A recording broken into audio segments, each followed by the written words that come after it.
달빛 아래 사연 한수 채널 구독자 여러분, 오늘도 시청해주셔서 감사합니다.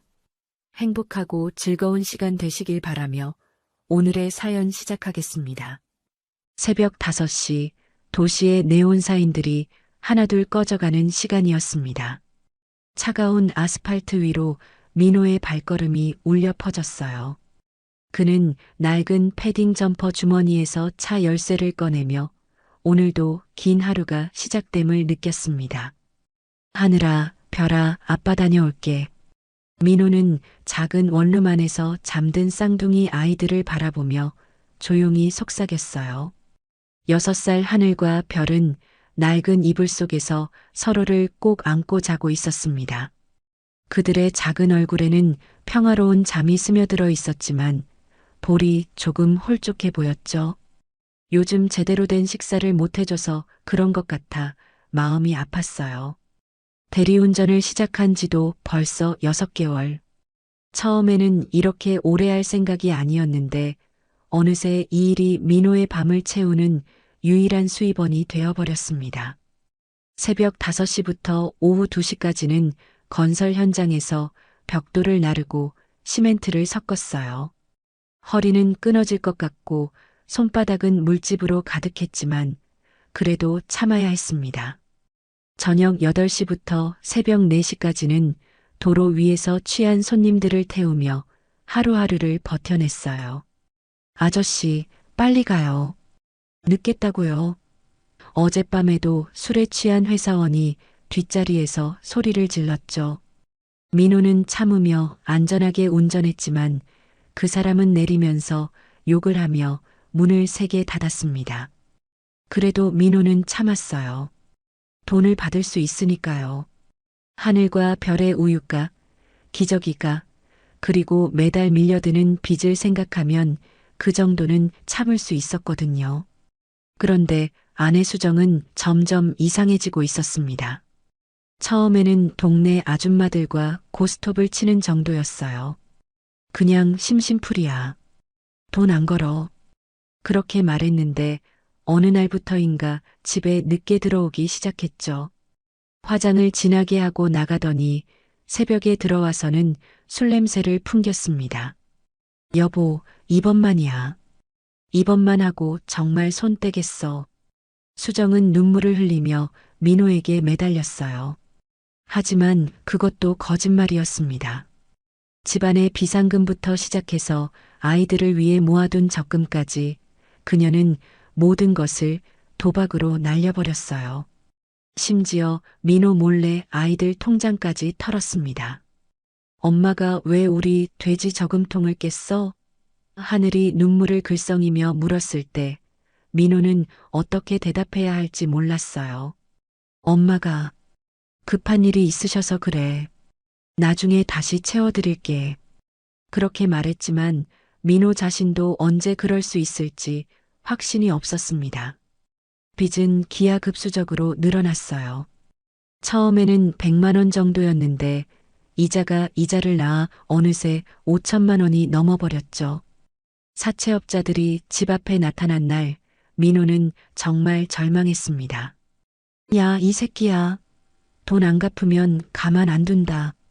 문신을 한 무서운 사람들이 집 문을 발길질하며 소리쳤을 때 하늘과 별은 무서워서 아빠 뒤에 꼭 숨어 있었어요. 작은 손으로 민호의 바지를 꽉 잡고 벌벌 떨고 있었죠. 아빠 무서워. 별이 작은 목소리로 중얼거렸을 때 민호의 마음은 찢어질 것 같았습니다. 아이들 있잖아요. 제발. 민호가 간신히 말했지만 그들은 개의치 않았어요. 집안의 TV, 냉장고, 심지어 아이들 장난감까지 하나씩 가져갔습니다. 하늘과 별은 자신들의 소중한 인형이 사라지는 걸 보며 울었지만 어쩔 수 없었어요. 결국 수정은 어느 날 밤 쪽지 하나만 남기고 완전히 사라져버렸습니다. 미안해.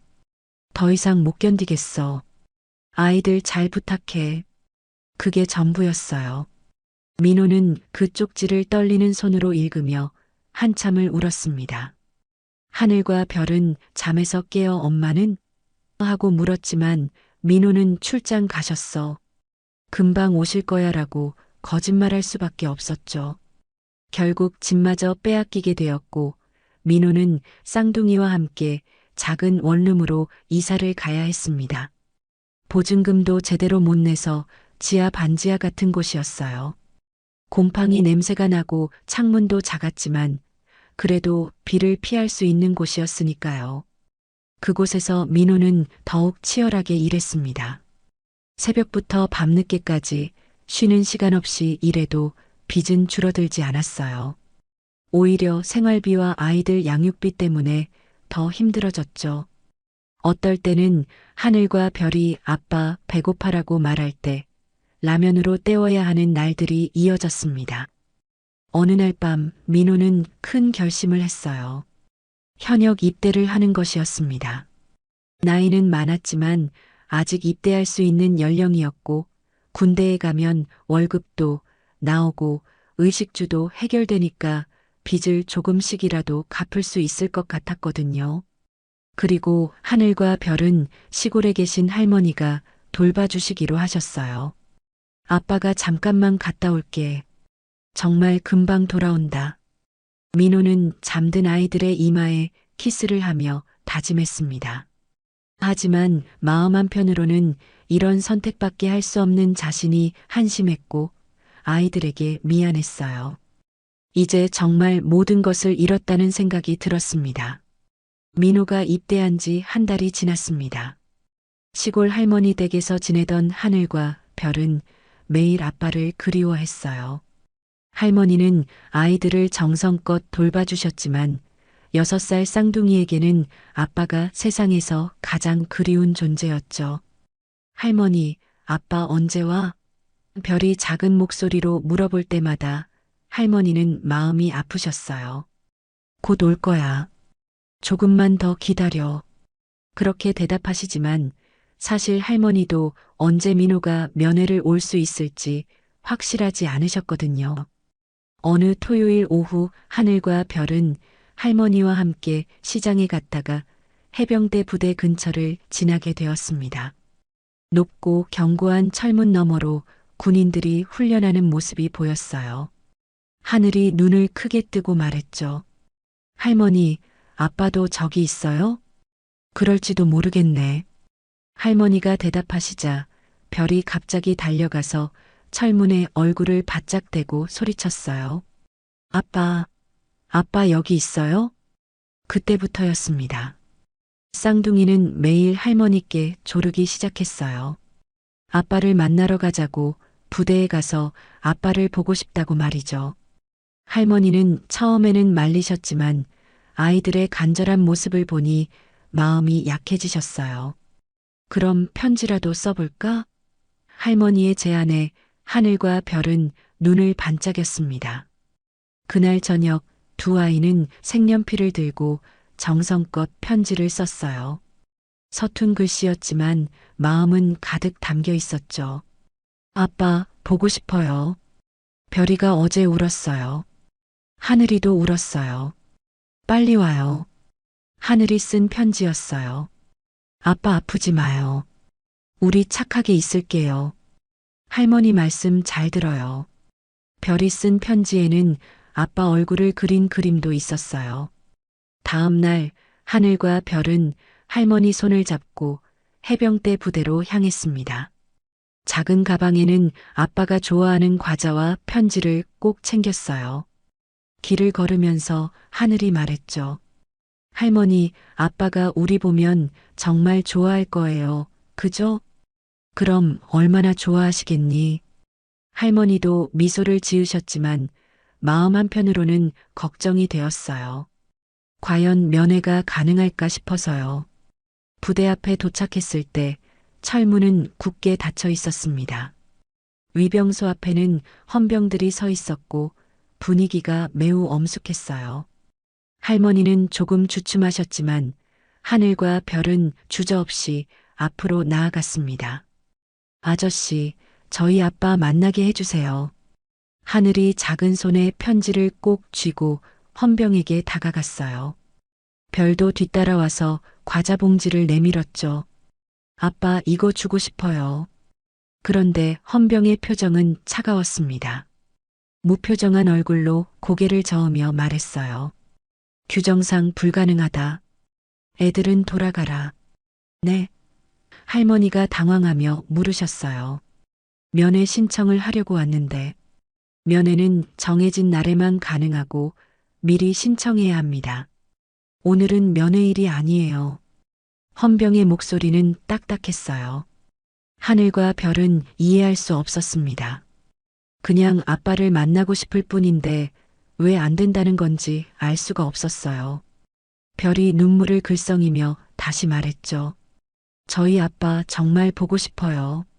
잠깐만이라도. 안 된다고 했잖아. 헌병이 조금 짜증스럽게 말하자 하늘도 울음을 터뜨렸어요. 그때 옆에 있던 다른 병사 몇 명이 수군거리는 소리가 들렸습니다. 저 애들 아빠 영창 갔다잖아. 맞아. 상관한테 대든다고 들어갔다더라. 별 수 있나? 규정 위반한 거잖아. 병사들의 말을 들은 헌병은 더욱 단호해졌어요. 애들아, 너희 아빠는 지금 만날 수 없다. 빨리 돌아가라. 하늘과 별은 상황을 정확히 이해하지는 못했지만 아빠를 만날 수 없다는 것만은 확실히 알 수 있었어요. 두 아이는 더 크게 울부짖기 시작했습니다. 아빠, 아빠. 별이 철문을 향해 소리쳤어요. 우리 여기 왔어요. 아빠. 하늘도 작은 주먹으로 철문을 두드렸죠. 할머니는 어찌할 바를 몰라 하셨어요. 아이들을 달래려 했지만 쌍둥이의 울음은 점점 더 커져갔습니다. 지나가는 사람들이 모두 쳐다볼 정도였어요. 제발요, 잠깐만이라도. 할머니가 헌병에게 간곡히 부탁하셨지만 대답은 차가웠습니다. 규정은 규정입니다. 더 이상 여기 계시면 곤란합니다. 결국 하늘과 별은 철문 앞 시멘트 바닥에 주저앉아 엉엉 울기 시작했어요. 작은 손에 꼭 쥐고 있던 편지와 과자 봉지가 바닥에 떨어졌지만 아이들은 개의치 않았습니다. 그저 아빠가 그리웠고 만나고 싶었을 뿐이에요. 아빠, 아빠. 별이 흐느끼며 중얼거렸고 하늘은 코를 훌쩍이며 철문을 바라봤어요. 혹시 아빠가 나타나지 않을까 하는 희망을 품고 있었거든요. 주변 병사들은 그런 아이들을 힐끗거리며 수군거렸지만 누구도 나서지 않았어요. 그들에게는 그저 규정을 어긴 군인의 자녀들일 뿐이었으니까요. 할머니는 아이들을 부축하려 했지만 쌍둥이는 그 자리에서 일어나려 하지 않았습니다. 아빠 만날 때까지 안 가요. 하늘이 고집을 부렸고 별도 고개를 끄덕였어요. 그렇게 철문 앞에서 흘러내리는 눈물은 멈출 줄을 몰랐습니다. 철문 앞에서 울고 있는 쌍둥이의 울음소리가 부대 주변에 울려 퍼지고 있을 때였습니다. 저 멀리서 검은색 군용 차량 한 대가 천천히 다가오고 있었어요. 차량의 번호판을 본 헌병들의 표정이 순간 굳어졌습니다. 합동참모본부 소속 차량이었거든요. 차가 위병소 바로 앞에 멈춰 섰습니다. 뒷좌석 문이 열리면서 깔끔하게 다림질된 정복을 입은 여성이 내렸어요. 그녀의 어깨에는 중장 계급장이 선명하게 빛나고 있었고 가슴에는 각종 훈장들이 줄지어 달려 있었습니다. 바로 합동참모본부 작전본부 차장 박서영 중장이었어요. 박서영은 원래 이 부대에 정기 점검차 왔던 길이었습니다. 최근 해병대 내부에서 일어나고 있는 여러 문제들을 점검하고 부대 운영 실태를 파악하기 위한 깜짝 방문이었죠. 하지만 부대 앞에 도착하자마자 그녀의 눈에 띈 것은 철문 앞에서 오열하는 어린 쌍둥이였습니다. 저게 뭐지? 박서영은 차에서 내리며 운전병에게 물었어요. 잘 모르겠습니다. 아이들이 울고 있는 것 같은데. 운전병도 상황을 정확히 파악하지 못하고 있었어요. 박서영은 차 문을 닫고 철문 쪽으로 걸어갔습니다. 그녀의 발걸음은 확고했지만 조심스럽기도 했어요. 군인으로서 오랜 경험을 쌓아온 그녀였지만 우는 아이들을 마주하는 일은 언제나 신중함이 필요했거든요. 가까이 다가갈수록 상황이 더 선명해졌습니다. 6살 정도로 보이는 쌍둥이 남매가 철문 앞 바닥에 앉아 울고 있었고 옆에는 할머니로 보이는 노인이 당황한 채 아이들을 달래려 하고 있었어요. 헌병들은 조금 떨어진 곳에서 어쩔 줄 몰라 하고 있었죠. 여기서 무슨 일이 일어나고 있는 거지? 박서영은 마음속으로 중얼거렸어요. 30년 군 생활을 해오면서 수많은 일들을 봐왔지만 부대 앞에서 이렇게 어린 아이들이 우는 모습은 처음이었거든요. 박서영이 더 가까이 다가가자 하늘이 고개를 들어 그녀를 바라봤어요. 눈물로 범벅된 작은 얼굴에는 절망과 그리움이 가득했습니다. 별도 코를 훌쩍이며 박서영을 쳐다봤죠. 아이들은 이 엄한 분위기의 여군이 누구인지는 모르겠지만 뭔가 다른 사람들과는 다르다는 것을 본능적으로 느꼈어요. 박서영은 아이들 앞에서 무릎을 굽혔습니다. 정장 바지가 바닥에 닿는 것도 개의치 않았어요. 그녀의 목소리는 의외로 부드러웠습니다. 얘들아, 여기서 뭐 하고 있니? 하늘이 훌쩍거리며 대답했어요. 아빠 보고 싶어서요. 아빠를 만나러 왔구나. 그런데 왜 울고 있어? 박서영의 질문에 별이 작은 손을 들어 코를 닦으며 말했어요. 아저씨가 안 된다고 해요. 아빠 못 만난대요. 박서영은 고개를 돌려 헌병들을 바라봤습니다. 헌병들은 그녀의 시선을 받자 긴장한 듯 더욱 꼿꼿이 서 있었어요. 하지만 아직 박서영이 누구인지 정확히 파악하지는 못한 것 같았습니다. 할머니께서는 어떤 상황이신지 설명해 주실 수 있으세요?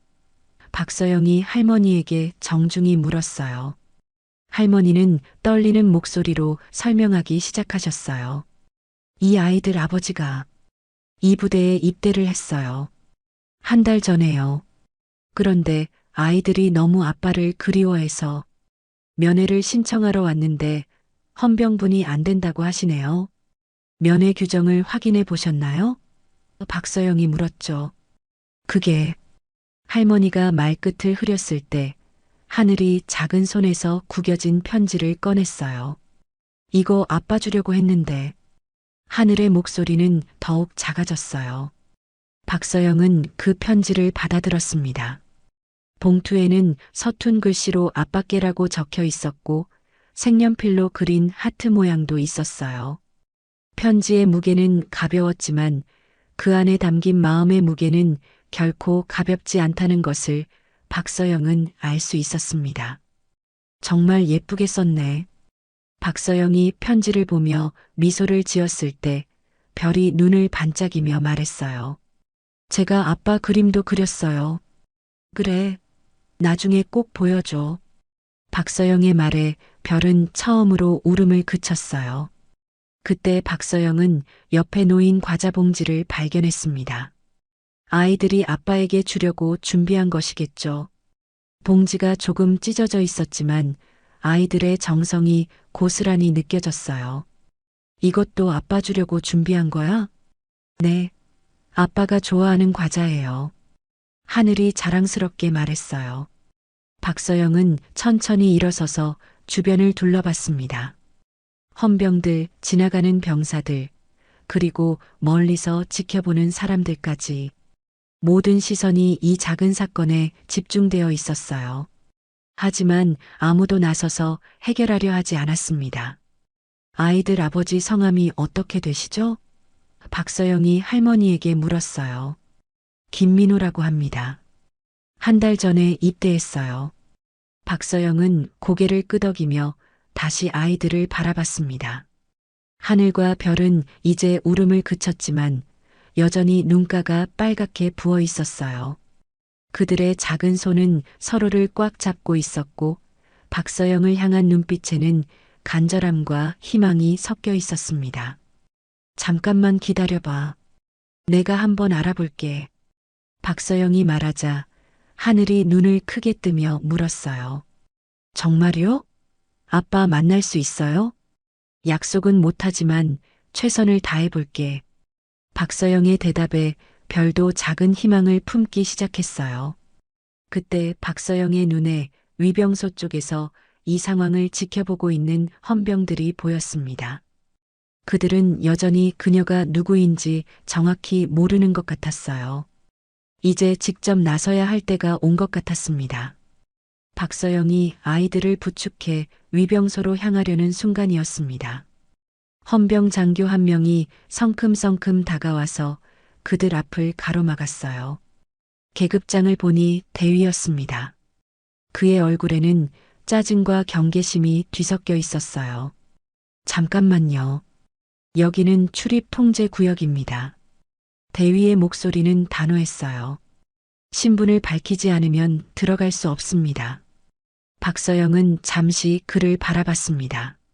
젊은 장교의 얼굴에는 규정에 대한 맹목적인 고집이 느껴졌어요. 아마 갓 임관한 지 얼마 안 된 것 같았습니다. 이런 류의 장교들을 그녀는 군 생활 동안 수없이 봐왔거든요. 신분증 확인이 필요하다는 말씀이신가요? 박서영이 차분하게 물었어요. 당연합니다. 여기는 군사보안구역이에요. 아무나 들어올 수 있는 곳이 아니라고요.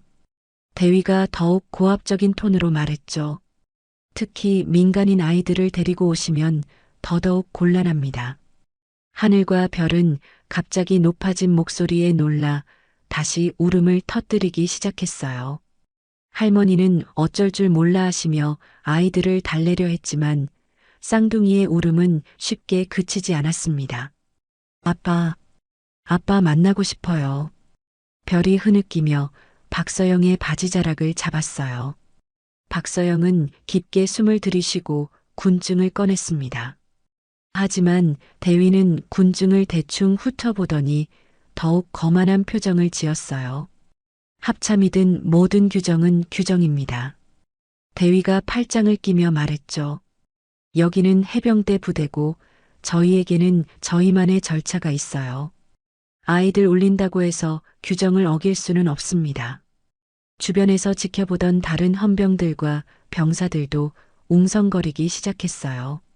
어떤 이는 맞다, 규정이 중요하지라고 속삭였고 다른 이는 애들이 불쌍하긴 하지만 이라며 중얼거렸습니다. 저 아이들이 왜 여기 왔는지 사정을 들어보셨나요? 박서영이 참을성 있게 물었어요. 사정이 뭐든 상관없습니다. 면회는 정해진 절차를 거쳐야 해요. 대위의 대답은 차갑기만 했어요. 게다가 저 아이들 아버지는 현재 영창에 있어서 면회 자체가 불가능합니다. 영창이라고요? 박서영의 목소리에 약간의 변화가 생겼어요. 네, 상관 명령 불복종으로 영창 처분을 받았어요. 그러니까 아무리 때를 써도 만날 수 없다고요. 대위가 단정적으로 말했죠. 하늘이 영창이 뭐예요? 라고 물었지만 대위는 아이의 질문을 무시했어요. 대신 박서영을 향해 더욱 강경하게 말을 이어갔습니다. 여기서 더 소란을 피우시면 경고 조치를 취할 수밖에 없습니다. 아이들 데리고 돌아가세요. 그 순간 별이 더 크게 울면서 아빠, 라고 소리쳤어요. 하늘도 따라서 울기 시작했죠.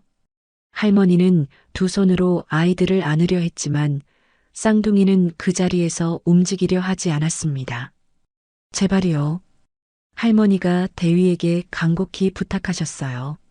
잠깐만이라도 아버지 얼굴만 보게 해주세요. 아이들이 너무 그리워해서. 규정 위반은 규정 위반입니다. 대위가 목소리를 높였어요. 더 이상 여기 계시면 정말 조치를 취하겠습니다. 주변의 병사들이 수군거리는 소리가 더 커졌어요. 왜 저렇게 고집을 부리지? 애들이 불쌍하긴 한데. 규정이니까 어쩔 수 없는 거 아닌가? 저 여자 누군지 모르겠네. 합참에서 왔다는데.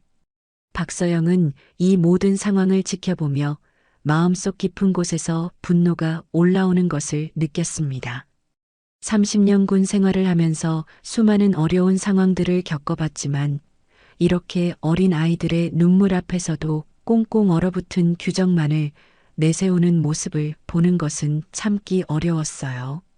대위님, 한 가지만 묻겠습니다. 박서영의 목소리가 조금 더 차가워졌어요. 당신은 지금 누구와 대화하고 있는지 정확히 알고 계신가요? 합참에서 오셨다니까 어느 정도 높은 분이시겠지만 대위가 어깨를 으쓱하며 말했어요. 그렇다고 해서 저희 부대 규정을 무시할 수는 없어요. 계급이 높다고 해서 모든 게 통하는 건 아니거든요. 박서영은 깊게 한숨을 쉬었습니다. 이런 상황에서 계급을 내세우는 것을 그녀는 별로 좋아하지 않았어요. 하지만 때로는 필요한 순간이 있었고 지금이 바로 그런 때인 것 같았습니다. 그렇다면 박서영이 천천히 말을 시작했어요. 바로 그때 하늘이 갑자기 박서영의 손을 잡으며 올려다봤어요. 눈물 범벅된 작은 얼굴에는 마지막 희망을 품은 듯한 표정이 떠올라 있었습니다. 아줌마, 우리 아빠 정말 못 만나요? 우리 편지 전해줄 수도 없어요? 박서영은 그 작은 손의 온기를 느끼며 마음이 더욱 단단해지는 것을 느꼈어요. 이 아이들은 잘못한 게 하나도 없었습니다. 그저 아빠가 보고 싶을 뿐이었는데 어른들의 딱딱한 규정 때문에 이렇게 상처받고 있었어요. 걱정하지 마. 박서영이 하늘의 머리를 쓰다듬으며 말했어요. 아줌마가 해결해 줄게. 대위는 여전히 팔짱을 끼고 서 있었어요. 무슨 해결을 하신다는 건가요? 규정은 바뀌지 않습니다. 주변에 모여든 병사들의 시선이 모두 이들에게 집중되어 있었어요. 어떤 이들은 호기심 어린 눈으로, 어떤 이들은 안타까운 마음으로 이 상황을 지켜보고 있었습니다. 하지만 아무도 직접 나서지는 않았어요. 현장의 분위기는 점점 더 얼어붙어 가고 있었고 쌍둥이의 울음소리만이 정막을 깨뜨리고 있었습니다. 박서영은 더 이상 참을 수 없었습니다. 그녀는 천천히 정복 상의의 단추를 풀기 시작했어요. 주변이 조금씩 조용해지기 시작했습니다. 병사들도 헌병들도 모두 그녀의 행동에 주목하고 있었거든요. 박서영이 제복깃을 젖히자 그 순간 모든 사람들의 시선이 그녀의 가슴 부분으로 집중되었습니다. 거기에는 붉은 별 3개가 선명하게 빛나고 있었어요. 중장 계급장이었습니다.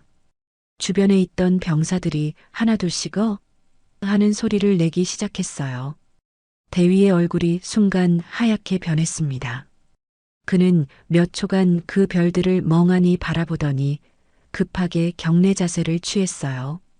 하지만 너무 당황한 나머지 손이 떨리고 있었습니다. 나는 대한민국 합동참모본부 작전본부 차장 중장 박서영이다. 박서영의 목소리는 조용했지만 위험이 가득했어요. 내가 지금 누구에게 군법을 운운하며 규정 타령을 한 줄 아느냐? 현장은 완전한 정적에 휩싸였습니다. 바람 소리조차 멈춘 것 같았어요. 주변에 있던 병사들은 모두 얼어붙은 채로 서 있었고 몇몇은 입을 벌린 채 믿지 못하겠다는 표정을 짓고 있었습니다. 중장님, 대위가 떨리는 목소리로 외쳤어요. 죄송합니다. 몰라 배웠습니다. 하지만 박서영의 표정은 전혀 풀리지 않았습니다. 오히려 더욱 차갑게 굳어져 있었어요. 몰라봤다고? 군증을 보여줬는데도 몰라봤다고? 박서영이 한 걸음 앞으로 나서자 대위는 더욱 작아져 보였어요. 계급이 높다고 해서 모든 게 통하는 건 아니라고 했지? 죄송합니다. 대위의 목소리는 거의 속삭임에 가까웠어요. 주변 병사들도 하나둘씩 경례 자세를 취하기 시작했습니다. 어떤 병사는 세상에 진짜 중장님이셨어라고 중얼거렸고 다른 병사는 완전 큰일 났다라고 속삭였어요. 하늘과 별은 상황이 바뀌었다는 것을 느꼈지만 정확히 무엇이 어떻게 된 건지는 이해하지 못했어요. 다만 아까까지 무서웠던 아저씨가 갑자기 작아져서 고개를 숙이고 있다는 것만은 알 수 있었습니다. 아줌마가 대단한 사람이에요? 별이 작은 목소리로 박서영에게 물었어요. 박서영은 무릎을 굽혀 별의 눈높이에 맞춰 대답했습니다. 아줌마도 여기서 일하는 사람이야.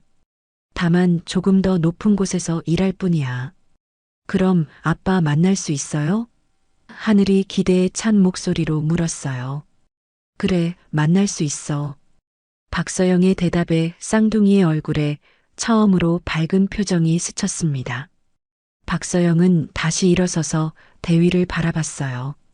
지금 당장 김민호 병장의 현재 상황을 상세히 보고하라. 예. 김민호 병장은 현재 영창에. 대위가 말을 더듬었어요. 영창에 간 이유를 정확히 말하라. 상관의 부당한 지시를 거부했다는 혐의로. 부당한 지시? 박서영의 목소리가 더욱 날카로워졌어요. 어떤 부당한 지시인지 구체적으로 설명하라. 대위는 식은땀을 흘리며 더듬거렸어요. 그것은 부대장님께 직접. 지금 내가 묻고 있다. 박서영의 목소리가 부대 전체에 울려 퍼졌어요. 내가 아는 범위 내에서 즉시 대답하라. 예. 대위가 거의 울먹거리며 대답했어요. 김민호 병장이 훈련 중에 후임병을 과도하게 체벌하라는 지시를 거부했습니다. 그리고 그것이 부당하다고 상관에게 직접 항의했습니다. 박서영의 눈빛이 더욱 차갑게 변했어요. 주변 병사들도 숨죽이며 이 대화를 듣고 있었습니다. 후임병을 과도하게 체벌하라는 지시를 거부했다고? 박서영이 다시 한번 확인했어요. 예, 맞습니다. 박서영은 잠시 말없이 서 있었습니다. 그 침묵이 주변 모든 사람들에게는 엄청난 압박감으로 다가왔어요.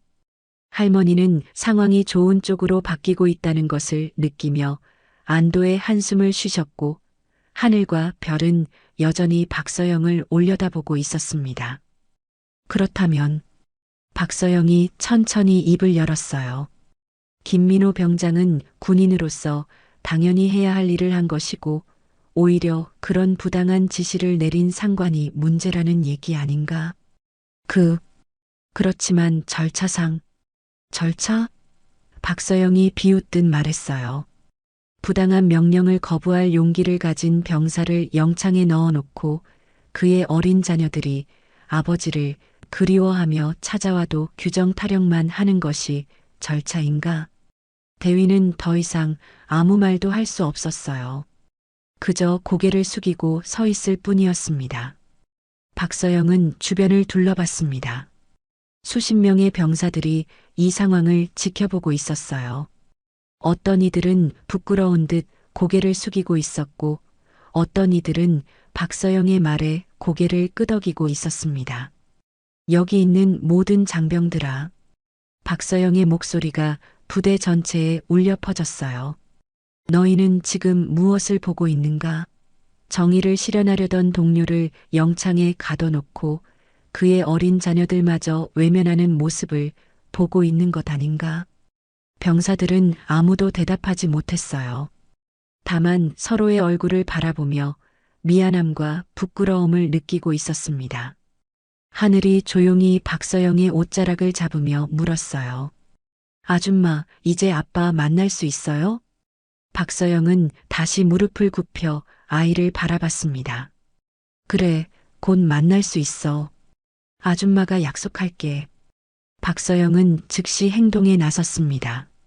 지금 당장 김민호 병장의 전체 기록을 가져와라. 입대 이후부터 영창 처분까지의 모든 문서 말이다. 그녀의 명령에 대위는 허둥지둥 뛰어가며 서류를 준비하기 시작했어요. 한편 박서영은 하늘과 별이 들고 있던 편지 봉투를 다시 자세히 살펴봤습니다. 봉투 겉면에는 색연필로 그린 하트와 함께 아빠 힘내세요라는 글씨가 삐뚤빼뚤하게 적혀 있었어요. 박서영이 조심스럽게 편지를 꺼내자 하늘과 별은 긴장한 표정으로 지켜봤습니다. 읽어봐도 될까? 박서영이 아이들에게 물었고 쌍둥이는 고개를 끄덕였어요. 편지를 펼쳐보자 서툰 글씨로 쓰인 내용이 눈에 들어왔습니다. 아빠, 우리 많이 보고 싶어요. 할머니가 아빠는 나라를 지키러 갔다고 했어요. 아빠 아프지 마세요. 우리 착하게 있을게요. 빨리 와서 같이 놀아요. 사랑해요. 하늘이 쓴 편지였어요. 별이 쓴 편지에는 글씨보다 그림이 더 많았어요. 아빠로 보이는 사람과 자신들이 손을 잡고 있는 그림, 그리고 아빠 힘내라는 짧은 글귀가 있었습니다. 그림 속 아빠는 웃고 있었고 하늘과 별도 활짝 웃는 모습으로 그려져 있었어요. 박서영은 편지를 읽으며 목이 메는 것을 느꼈습니다. 30년 군 생활을 하면서 수많은 어려운 상황들을 겪어봤지만 이렇게 순수한 마음이 담긴 편지를 보는 것은 처음이었어요. 아이들은 아빠가 왜 영창에 있는지도 모른 채 그저 보고 싶다는 마음만 가득했거든요. 그때 대위가 두꺼운 파일을 들고 다가왔습니다. 중장님, 김민호 병장의 모든 기록입니다. 박서영은 파일을 받아들고 빠르게 내용을 훑어봤어요. 입대 후 훈련 성적, 생활 태도, 그리고 문제가 된 사건의 전말까지 모든 것이 기록되어 있었습니다. 기록을 읽어보니 상황이 더욱 명확해졌어요. 김민호는 입대 후 모범적인 군 생활을 해왔습니다. 훈련 성적도 우수했고 동료들과의 관계도 좋았어요. 문제는 한 달 전에 일어난 사건이었습니다. 당시 김민호의 직속 상관이었던 소대장이 후임병에게 과도한 체벌을 가하라고 지시했던 것이었어요. 그것도 사소한 실수 때문이었습니다. 김민호는 그 상황에서 이건 부당한 명령입니다라고 당당히 말했고 결국 상관 모독 혐의로 영창에 들어가게 된 것이었죠. 이게 상관 모독이라고? 박서영의 목소리에는 분노가 섞여 있었어요. 부당한 명령을 거부하는 것이 군법 위반인가? 대위는 땀을 뻘뻘 흘리며 대답했어요. 그렇지만 절차를 거치지 않고 직접 항의를. 절차? 박서영이 서류를 탁 하고 책상에 내려놓았어요. 후임병이 부당하게 맡고 있는데 절차부터 밟으라고? 그럼 그 사이에 후임병은 어떻게 되는 건가? 주변에서 듣고 있던 병사들의 표정이 어두워졌습니다. 아마 비슷한 경험을 해봤거나 목격한 적이 있는 것 같았어요. 어떤 병사는 고개를 끄덕이며 맞는 말씀이다라고 중얼거렸습니다. 박서영은 다시 편지를 들여다봤어요. 하늘이 쓴 글 중에 나라를 지키러 갔다는 부분이 특히 마음에 와 닿았습니다. 이 순수한 아이들은 아빠가 정말로 나라를 위해 헌신하고 있다고 믿고 있었는데 정작 그 아빠는 올바른 일을 했다는 이유로 영창에 갇혀 있었던 것이에요. 할머니, 박서영이 할머니를 바라보며 말했어요. 김민호 씨가 입대하게 된 사연을 좀 더 자세히 말씀해 주실 수 있나요? 할머니는 잠시 망설이시다가 입을 열었습니다. 사실 민호가 혼자서 아이들을 키우고 있었어요. 아내가 도박 때문에 집을 나간 후로요. 도박 때문에요? 네. 빚이 너무 많이 생겨서 집까지 잃게 되었어요. 민호는 하루에 16시간씩 일했지만 아이들 키우면서 빚까지 갚기는 너무 힘들었나 봐요. 그래서 결국 군대에 들어오기로 결심한 것 같아요. 박서영은 서류를 다시 살펴봤어요. 김민호의 입대 사유란에는 경제적 사정이라고 간단히 적혀 있었지만 그 뒤에 숨겨진 이야기는 이렇게 복잡하고 안타까웠던 것이에요. 그럼 이 아이들은? 제가 돌보고 있어요. 하지만 아이들이 아빠를 너무 그리워해서 할머니의 목소리가 떨렸어요. 하늘이 박서영을 올려다보며 말했어요. 아줌마, 우리 아빠는 나쁜 사람 아니에요. 정말 좋은 아빠예요. 맞아요. 별도 고개를 끄덕였어요. 아빠가 우리한테 나쁜 사람 괴롭히면 안 된다고 했어요. 박서영은 아이들의 말을 들으며 더욱 마음이 아팠습니다. 이 아이들의 아버지는 자신의 신념을 지키기 위해 어려운 선택을 한 것이었어요. 부당한 일에 맞서는 것이 얼마나 어려운 일인지, 특히 군대에서는 더욱 그렇다는 것을 박서영도 잘 알고 있었거든요. 아이들아, 박서영이 무릎을 굽혀 아이들과 눈높이를 맞췄어요. 너희 아빠는 정말 용감한 분이야. 나쁜 일을 보고도 모른 척하지 않는 멋진 아빠란다. 그럼 아빠 잘못한 게 없어요? 하늘이 물었어요. 전혀 없어. 오히려 자랑스러운 일을 한 거야. 박서영의 대답에 쌍둥이의 얼굴이 조금 밝아졌어요. 박서영은 일어서서 주변을 둘러봤습니다. 수십 명의 병사들이 여전히 이 상황을 지켜보고 있었어요. 그들의 표정에서 부끄러움과 미안함을 읽을 수 있었습니다. 이제 행동을 취해야 할 때였어요. 박서영은 더 이상 참을 수 없었습니다. 그녀는 대위를 향해 단호하게 명령했어요. 지금 즉시 전 부대원 집합을 명령하라. 모든 장병이 5분 내로 중앙광장에 집합하라. 예. 그런데 중장님. 대위가 당황하며 말을 더듬었어요. 지금 당장. 박서영의 목소리가 부대 전체에 울려 퍼졌습니다. 내가 2번 말하는 걸 들어본 적 있나? 대위는 급히 무전기를 잡았어요. 전 부대원 집합. 5분 내로 중앙광장 집합.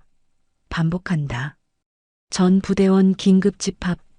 부대 곳곳에서 병사들이 뛰어나오기 시작했습니다. 훈련 중이던 병사들, 내무반에서 휴식 중이던 병사들, 심지어 취사장에서 일하던 병사들까지 모두 급히 집합 장소로 달려왔어요. 박서영은 하늘과 별의 손을 잡고 중앙광장으로 향했습니다. 괜찮아, 무서워하지 마. 그녀의 따뜻한 목소리에 아이들은 조금 안심했어요. 할머니도 뒤따라오며 걱정스런 표정을 짓고 계셨습니다. 5분 후 중앙광장에는 500여 명의 해병대 장병들이 집합해 있었습니다. 평소라면 웅성거림이 있었겠지만 오늘은 완전한 정적이 흘렀어요.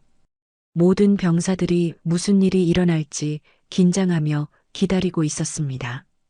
박서영은 연단 위로 올라갔습니다. 그녀의 중장 계급장이 햇빛에 반사되어 더욱 선명하게 빛났어요. 마이크 없이도 그녀의 목소리는 광장 구석구석까지 전달될 정도로 힘이 있었습니다. 해병 장병 여러분, 박서영이 입을 열자 모든 시선이 그녀에게 집중되었어요. 나는 합동참모본부 작전본부 차장 중장 박서영이다. 병사들 사이에서 웅성거림이 일었습니다. 합참에서 중장이 직접 왔다는 사실에 모두 놀라고 있었어요. 오늘 나는 여러분에게 묻고 싶은 것이 있다. 박서영의 목소리가 더욱 단호해졌어요. 군인의 본분이 무엇인가? 국가와 국민을 위해 복무하는 것입니다. 병사들이 일제히 외쳤어요. 맞다.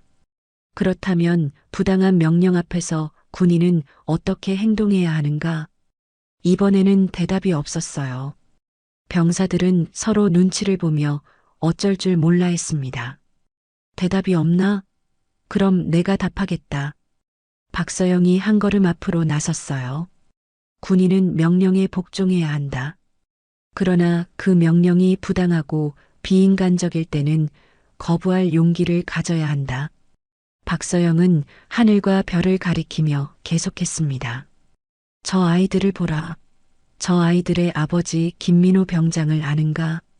몇몇 병사들이 고개를 끄덕였어요. 같은 중대에 있던 병사들이었습니다. 김민호 병장은 후임을 과도하게 체벌하라는 부당한 명령을 거부했다. 그리고 그것이 잘못되었다고 당당히 말했다. 박서영의 목소리에 감정이 실렸어요.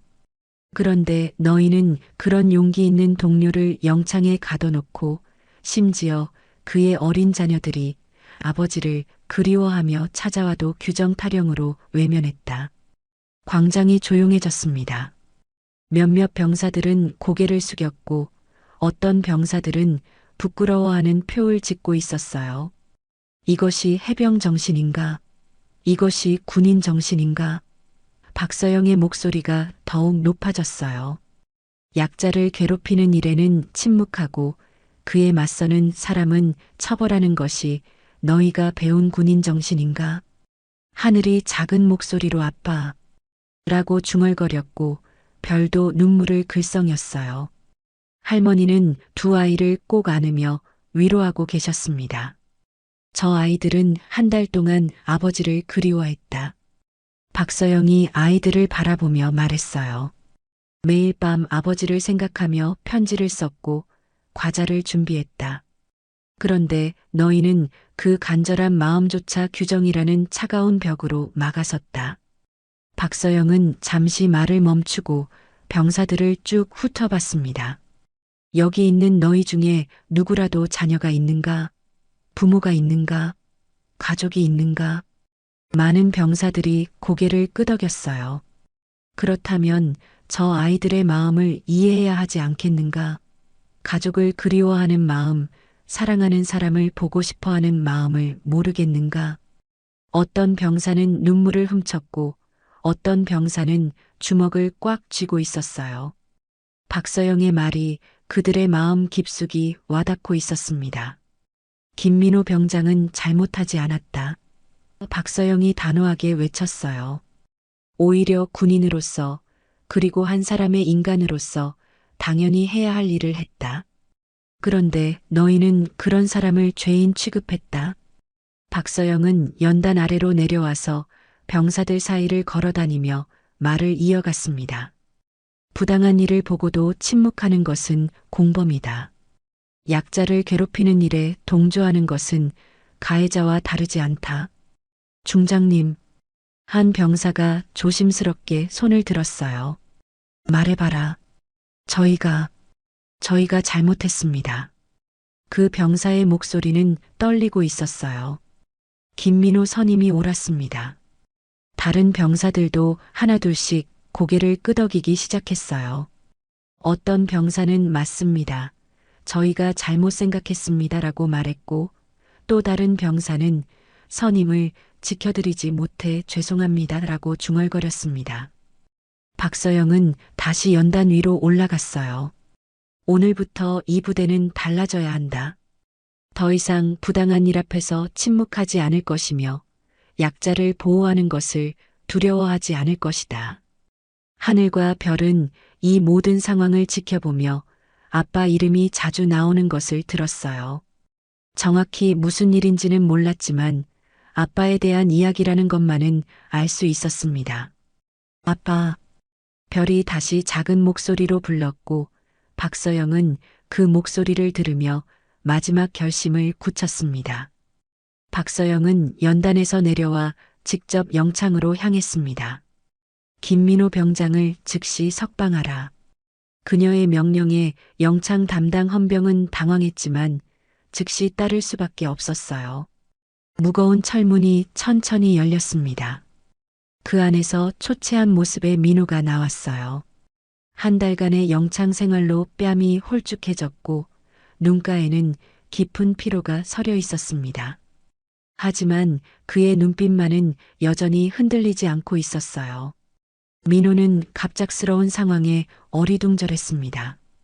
영창에서 나오라고 하는데 무슨 일인지 알 수가 없었거든요. 그런데 멀리서 익숙한 목소리가 들려왔어요. 아빠. 민호의 심장이 멈출 듯 했습니다. 고개를 돌리자 하늘과 별이 뛰어오고 있었어요. 꿈인가 싶어 눈을 비비고 다시 봤지만 분명히 자신의 소중한 쌍둥이들이었습니다. 아빠, 아빠. 별이 울음을 터뜨리며 민호의 품에 안겼어요. 하늘도 뒤따라와서 아빠의 다른 쪽 팔에 매달렸습니다. 민호는 떨리는 손으로 아이들을 꼭 끌어안았어요. 하늘아, 별아, 정말 너희구나. 민호의 목소리도 떨리고 있었어요. 어떻게 여기까지? 아빠 보고 싶어서 왔어요. 하늘이 눈물 범벅된 얼굴로 말했어요. 할머니랑 같이 왔어요. 할머니도 다가오셨습니다. 민호야, 고생 많았구나. 민호는 할머니께 고개를 숙였어요. 죄송합니다. 아이들 돌봄까지. 무슨 소리냐? 우리가 가족이 아니냐? 할머니의 목소리에도 감정이 실려 있었어요. 그때 박서영이 천천히 다가왔습니다. 민호는 그녀의 계급장을 보고 급히 경례를 부르려 했지만 박서영이 손을 들어 저지했어요. 김민호 병장, 경례는 생략하자. 지금은 아버지로서 아이들과 만나는 시간이니까. 민호는 혼란스러웠어요. 왜 이렇게 높은 분이 여기 계시는지, 왜 자신을 영창에서 내보내주셨는지 이해할 수 없었거든요. 저기, 죄송하지만 무슨 일이. 아빠, 이 아줌마가 도와줬어요. 별이 박서영을 가리키며 말했어요. 정말 대단한 사람이래요. 박서영은 무릎을 굽혀 아이들과 눈높이를 맞췄습니다. 아이들아, 아빠에게 편지 전해드리지 않을래? 하늘과 별은 그제야 생각난다는 듯이 구겨진 편지 봉투를 꺼냈어요. 아빠, 이거 드리려고 왔어요. 민호는 떨리는 손으로 편지를 받았습니다. 봉투를 열어보니 아이들의 서툰 글씨와 그림이 나왔어요. 아빠 힘내세요. 사랑해요. 빨리 와요. 간단한 글귀였지만 민호의 눈에서는 눈물이 쏟아졌습니다. 고마워. 정말 고마워. 민호가 아이들을 더 꽉 안으며 중얼거렸어요. 박서영은 일어서서 주변에 모여든 병사들을 바라봤습니다. 여러분, 이것을 잘 봐두십시오. 이것이 바로 우리가 지켜야 할 것들입니다. 가족의 사랑, 부모와 자식 간의 그리움, 그리고 서로를 향한 마음 말입니다. 병사들은 모두 숙연한 표정으로 이 재회를 지켜보고 있었어요. 많은 이들의 눈가가 붉어져 있었습니다. 김민호 병장, 박서영이 민호를 불렀어요. 예. 민호가 자세를 바로 했어요. 당신은 군인으로서 올바른 일을 했습니다. 부당한 명령에 맞선 용기, 약자를 보호하려는 정의감, 그것이 진정한 군인 정신입니다. 민호의 눈에서 또다시 눈물이 흘렀어요. 한 달 동안 자신이 잘못한 건 아닌지 고민했던 마음이 비로소 풀리는 것 같았습니다. 박서영은 전체 병사들을 향해 마지막으로 말했어요. 오늘부터 이 부대는 새롭게 시작합니다.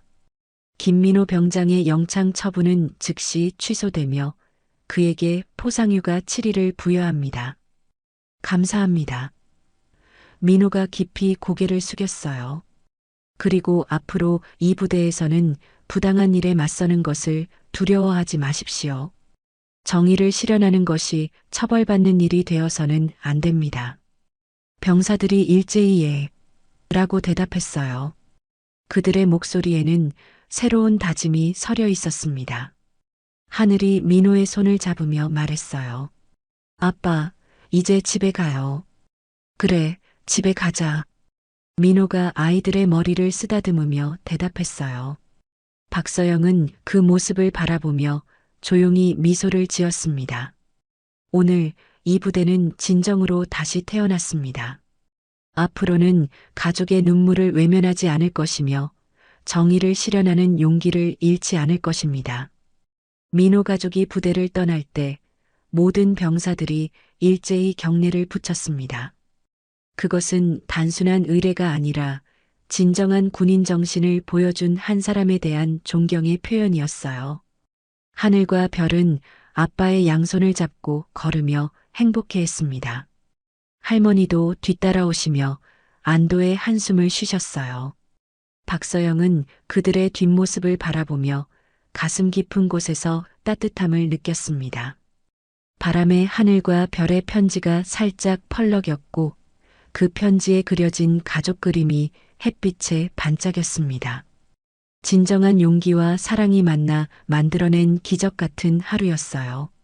그리고 그 감동은 부대에 남아있는 모든 사람들의 마음에 깊이 새겨졌습니다.